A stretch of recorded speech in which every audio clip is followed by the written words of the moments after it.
Hello la team PE, on se retrouve aujourd'hui pour une nouvelle présentation d'un nouvel ouvrage. Cette année, mon année éditoriale a été riche et bien remplie puisque j'avais mon planeur, mon bullet agenda de professeur des écoles. J'ai aussi eu la réédition de mon livre sur la classe flexible, ça je pourrais revenir vous en parler un peu plus tard, mais la grosse actualité du moment, c'est la sortie de cette collection qui commence tout d'abord par 3 livres et qui s'appelle Une année de projet de classe. C'est une collection dont je suis directrice de collection. Alors qu'est-ce que ça veut dire être directrice de collection? C'est-à-dire que j'ai été choisie par Vuibert pour lancer un nouveau projet. On a brainstormé et on est arrivé à cette collection de projets pour que les enseignants puissent travailler en projet avec des projets clés en main dans leur classe. Donc mon rôle a été de concevoir la maquette pour que tous les livres se ressemblent et puis aient des points communs, d'écrire l'introduction à propos de la pédagogie de projet et tout ce qu'il va falloir mettre en place pour travailler en projet, et trouver les autrices, puisque nous sommes 3 autrices sur cette collection pour le moment, qui allaient m'aider dans ce travail, puisque on a le cycle 1 qui a été écrit par Pauline, qui est du conte Une maîtresse. On a celui du cycle 2 qui a donc été écrit par moi. Et on a le tome du cycle 3 qui a été écrit par Émilie du conte Maîtresse Lily LH. Vous pouvez toutes les deux les retrouver sur Instagram. Elles ont des blogs. Je vous mettrai le petit lien dans la barre d'infos comme d'habitude. Ce qu'on va faire, c'est que je vais vous présenter particulièrement celui que moi j'ai écrit pour le cycle 2, puisque mes copines et autrices du tome 1 et du tome 3 les présentent aussi sur leur compte. On pourra regarder, si vous voulez, rapidement les projets pour que vous sachiez ce que vous allez trouver dedans. Mais on va faire un petit focus sur, à l'endroit c'est mieux, le livre du cycle 2. On va le feuilleter ensemble. La partie introduction de toute façon sera la même dans les 3 livres. Et puis après, comme je vous disais, vu que c'est une collection, elle est conçue de la même manière. Donc en feuilletant celui-ci, vous aurez une idée de ce que vous allez retrouver pour le cycle 1 et le cycle 3. Allez, on retourne la caméra pour pouvoir le feuilleter. On va regarder en détail un projet et puis je vous laisserai découvrir les 2 autres. Les 4 autres, puisque pour chaque livre, on vous propose 5 projets. Sur ces 3 premiers tomes, on a essayé de penser des projets qui allaient pouvoir se passer au fil des saisons et donc au fil des périodes. Donc, on a bien sûr la possibilité de faire les 5 projets, à raison par exemple d'un projet par période, mais on peut tout à fait choisir 1 ou 2 projets pour cette année, en garder 2 pour l'année suivante, 1 pour l'année d'après. Voilà, c'est vraiment des projets qu'on va pouvoir intégrer à sa pratique de classe. On peut avoir une pratique de classe plus ou moins classique, j'ai envie de dire, comme une pratique de classe où on est en classe flexible, en pédagogie par projet, en travail par ceinture, peu importe. Ce que j'ai pensé dans ce livre, c'était vraiment de faire une pause dans son année, dans sa période, où on va consacrer 2 semaines, 1 semaine, 3 semaines à un projet. Pour ceux qui n'aiment pas spécialement les projets en longue durée qui vont commencer en septembre jusqu'à juin, c'est plutôt mon cas. J'ai du mal à garder mon attention, ma motivation sur toute une année scolaire. J'aime bien faire une petite pause sur 2-3 semaines et mettre en place un projet avec mes élèves qui va travailler de toute façon plein de compétences. Et à chaque fois, on va avoir une dominante. Donc, on va avoir une dominante en littérature, en EMC, en sciences, en éducation aux médias. Voilà, on va avoir différentes grandes thématiques. Mais vous savez qu'un projet, eh bien, ça entraîne plein de compétences et plein de domaines différents. C'est aussi un ouvrage qui a été pensé pour les enseignants qui vont être remplaçants. On imagine, on est nommé 3 semaines dans une classe de CE1, CE1, CE2. Eh bien, on se dit qu'avec ce livre, ils vont pouvoir mener un projet sur les 3 semaines de remplacement qu'ils vont avoir et tout en travaillant les compétences des programmes du cycle 2. Voilà l'esprit général de ces 3 livres. C'est vraiment vous proposer des projets faciles à mettre en place, avec pas plein de matériel. C'est vraiment des projets déjà qui ont été testés en classe, que ce soit moi ou en cycle 1 ou en cycle 3. C'est des projets qu'on a testés. On est toutes les trois enseignantes depuis plusieurs années, donc on a conscience de ce que c'est qu'une classe, de la réalité du terrain. Donc on a essayé de faire des choses faciles à mettre en place, avec toutes les ressources, avec les fiches de séquences qui sont téléchargeables. On les a fait exprès de les mettre en ligne parce qu'on sait combien les programmes peuvent évoluer. C'est d'ailleurs le cas cette année. Donc toutes les fiches séquences seront mises à jour au fil du temps et des changements de programme. Étant donné que ce sont des projets qui vont faire appel à plein de domaines, il y a peu de chances qu'on soit hors programme complètement. Voilà, on est resté dans des projets voilà, qu'on peut mettre en place dans une classe et qui vont faire appel à des compétences voilà, qui, à mon avis, ne disparaîtront pas comme ça puisqu'elles sont assez générales. L'intro était un peu longue, je vous montre ça et on feuillette ça ensemble.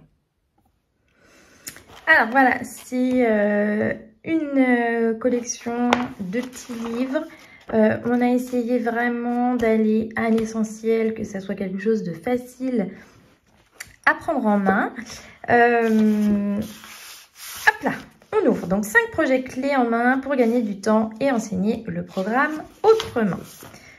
Voici le sommaire. Donc, on va avoir l'avant-propos, le rappel théorique, c'est-à-dire comprendre ce que c'est qu'un projet de classe, les programmations, et puis on va avoir les projets. Donc, vous voyez, le premier projet va être sur le thème de la rentrée. Le deuxième sur monstres et sorcières.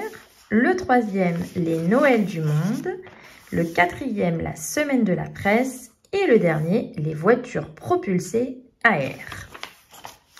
Donc l'avant-propos, c'est voilà, rappeler ce que vous avez trouvé dans cette collection, pourquoi je l'ai fait, etc.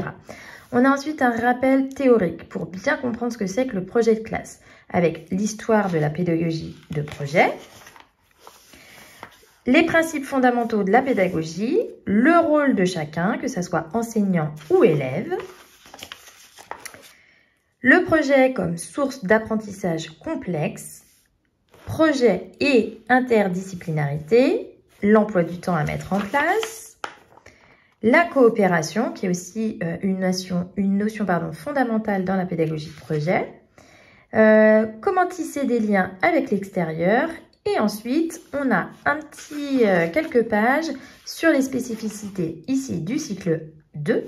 Vous retrouverez la même chose pour le cycle 1 et bien entendu pour le cycle 3.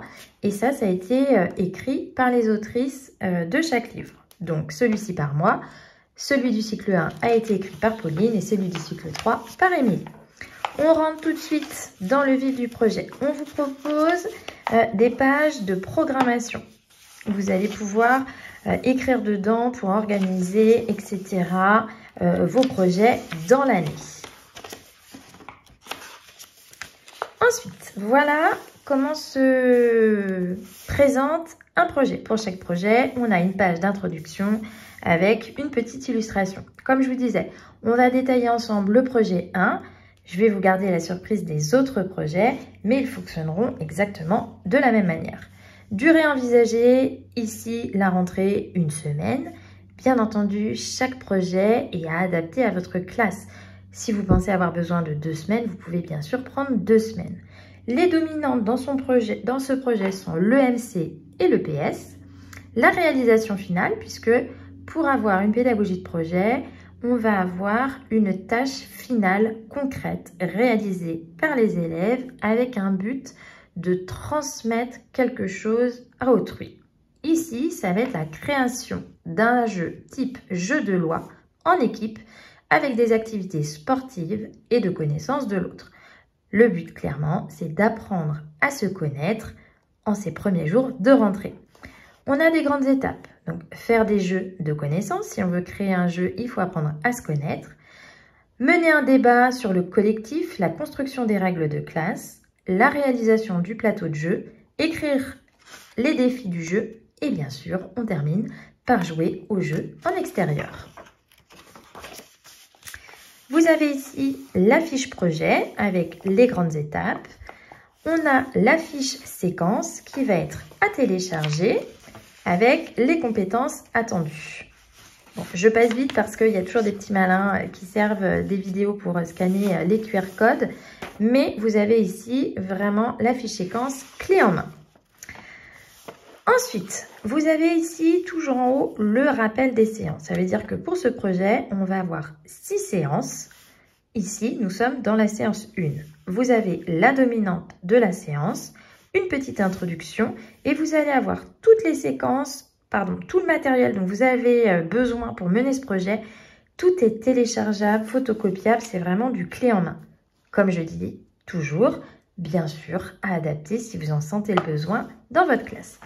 On va avoir les étapes de chaque étape de la séance avec est-ce que c'est de l'oral, est-ce que c'est du jeu, est-ce que c'est une séance individuelle, une activité individuelle, le temps estimé et on a les étapes pour l'enseignant qui sont détaillées de façon très succincte. Le but c'est que vous ayez votre livre sous les yeux et que vous sachiez tout de suite ce qu'il faut faire avec vos élèves.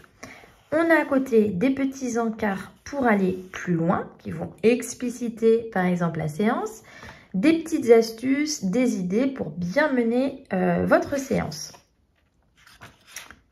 Donc là, c'est plein d'idées pour faire des jeux afin de se connaître. On a toujours des petits QR codes pour télécharger les ressources. Des fois, on a des schémas, des illustrations qui vont vous aider à mieux comprendre la séance. Vous voyez, plein de petits jeux pour faire connaissance. On a toujours une introduction et une conclusion de la séance. On passe à la séance 2 avec le vivre ensemble. Cette fois, on a la dominante EMC. On va faire un petit rappel de la séance précédente. Ici, on va faire un travail réflexif autour des règles de vie au cycle 2. Je vais vite, il faut que je garde un peu de mystère quand même. On va faire nos règles de vie illustrées. Donc là, les élèves, une fois qu'ils ont défini leurs règles de vie, on va leur proposer de les illustrer. Pareil, il y a toujours des options. Par exemple, je propose ici de les faire sous forme de dessin ou alors, par exemple, de faire un roman photo avec des ressources que je vous conseille. Ensuite, on va écrire, rédiger les règles du jeu avec les élèves. Ici, on vous a fait un petit exemple de règles de plateau d'un jeu de loi. Là encore, il y a toujours des options. Moi, je vous propose cette option-là, mais vous verrez dans le livre, on vous propose d'adapter. Si les enfants ils vous proposent un autre type de plateau, vous pouvez bien sûr vous laisser guider par les propositions de vos élèves. Et une fois qu'on a fait nos règles du jeu, notre plateau, on n'a plus qu'à aller jouer dehors. Là aussi, vous avez le rappel des règles de jeu, vous avez des petits conseils pour mettre en place ce jeu dehors. Vous avez une fiche ici par exemple pour préparer votre jeu. Vous dire que la case 12, vous allez avoir besoin de faire un défi sportif. Donc vous aurez besoin de 3 ballons de basket, d'un terrain de basket. À adapter bien sûr avec les idées de vos élèves, mais tout est clé en main. Ça, vous voyez, c'est le premier projet. Moi, je vais le faire sur une semaine et demie en fonction des années. Mais j'adore commencer mon année comme ça parce qu'on apprend à connaître nos élèves. Les élèves apprennent à se connaître entre eux. On commence à faire des petites séances de sport dehors. On rédige les règles de vie, etc. Enfin, vraiment, moi, c'est un projet que j'aime beaucoup. À la fin du projet, vous avez un petit espace pour prendre des notes. Ça, c'est top parce que si vous voulez le refaire une année d'après, vous allez pouvoir noter ce qui a bien fonctionné, ce que vous avez trouvé plus difficile, les variantes que vous avez observées. Et quand vous allez le refaire l'année d'après, vous allez pouvoir vous baser sur vos observations. On va regarder rapidement les autres projets en s'arrêtant juste aux pages de présentation. Donc, on a un projet Monstres et sorcières. C'est un projet que j'ai déjà proposé sur le blog, mais celui-ci va beaucoup plus loin puisque je vais mélanger de la littérature avec un projet en langue vivante.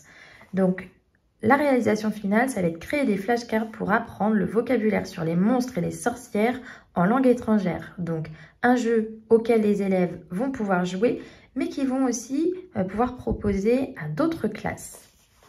Donc, on va avoir le combat du livre.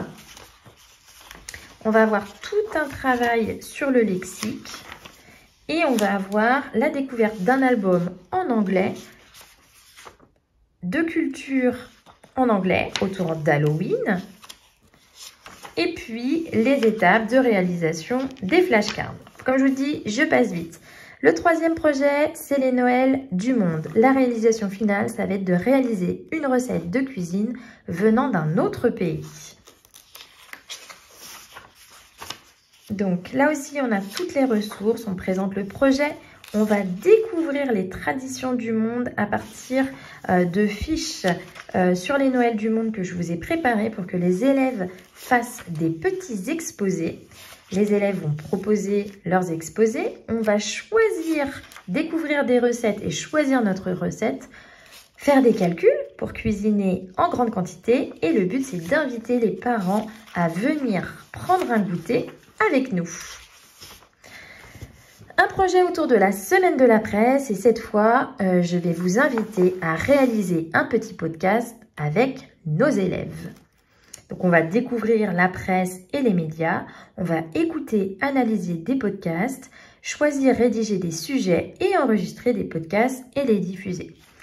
J'en profite pour faire un petit aparté sur le niveau. Comme vous voyez, il y a beaucoup de choses qui vont se faire à l'oral. Donc, c'est tout à fait adaptable à une classe de CP avec lesquelles l'étape de l'écrit est encore difficile. Je vous mets d'ailleurs très régulièrement des petites adaptations. Il y a même par exemple une séance que je mets facultative qui sera plus à proposer au CE1, CE2. Tandis que si on a une classe de CP, on va pouvoir passer cette étape et leur mâcher un petit peu le travail. Mais c'est vraiment adapté du CP au CE1, au CE2. Le mieux, c'est quand on a une classe multiniveau où alors là, on va pouvoir mettre en place un travail de tutorat. Donc voilà, tout ça, c'est la découverte de la presse avec la mise en place d'un podcast à enregistrer à vos élèves et à diffuser au reste de l'école ou aux familles. Le tout dernier projet est un projet que j'ai fait il y a quelques années et que j'ai adoré, qui était la réalisation de voitures propulsées à air. Et la tâche finale, gros succès avec les enfants, je vous préviens, c'est la réalisation d'une course de véhicules à propulsion. On va d'abord travailler sur les propriétés de l'air, présenter une situation problème, qui est comment réaliser un véhicule qui peut se déplacer seulement grâce à l'air. On va faire des réalisations de dessins, on va récupérer du matériel, on va construire nos véhicules. On peut même faire appel aux familles pour venir nous aider. Et alors, clou du spectacle, réalisation de la course dans la cour de l'école. Voilà, ça c'est le tome du cycle 2. On va regarder rapidement les projets du cycle 1 et du cycle 3. On va travailler en projet 1 sur la ronde des légumes avec la réalisation d'une recette pour découvrir les légumes d'été et les légumes d'automne. On va avoir tout un projet qui est génial sur Sauvons les reines du Père Noël. Ça va être un projet avec plein de défis pour les élèves de cycle 1 autour de Noël. On va avoir un projet 3 à la recherche du Leprechaun. donc avec un projet ambitieux qui va permettre de travailler du vocabulaire, du lexique en anglais avec un parcours de motricité. J'ai trouvé ça absolument génial. Moi qui ne suis pas du tout cycle 1, qui ne connais pas du tout, elle m'a donné envie de découvrir le cycle 1. On a un projet autour de la mésange bleue en classe. Et le dernier projet, qui est autour des 5 sens dans la nature.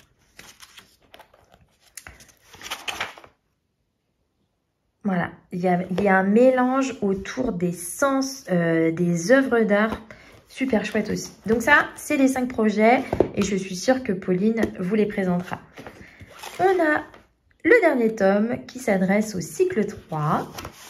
Et pareil, il y a trop de projets que j'ai envie de faire et dont je m'inspirerai sûrement pour adapter au cycle 2. On a la frise de la classe, c'est un projet autour de la rentrée. Pareil avec un projet qui va nous permettre de faire un quiz, qui va travailler sur la connaissance des autres et faire une grande frise en art visuel. On a un projet littérature autour de la réalisation de cocottes de lecture. Ça, génial. Ça, j'ai trop envie de le faire. La mise en place d'une séquence pour réaliser un restaurant en anglais. Alors, c'est bien sûr du virtuel, mais c'est autour des espaces à scénario, de faire un scénario où nos élèves vont jouer le rôle de client, de serveur. Génial. Sur la semaine de la presse, Émilie propose à ses élèves de réaliser un journal historique qu'on va pouvoir transmettre à la bibliothèque de la ville, par exemple. Et enfin, le dernier projet est super chouette aussi, c'est un reportage sur le bien-être et sur le fait de prendre soin de soi. Pareil, ça m'a donné plein d'idées. Voilà, pareil, je vous les présente très rapidement puisque je suis sûre que les filles vous les présenteront à leur tour.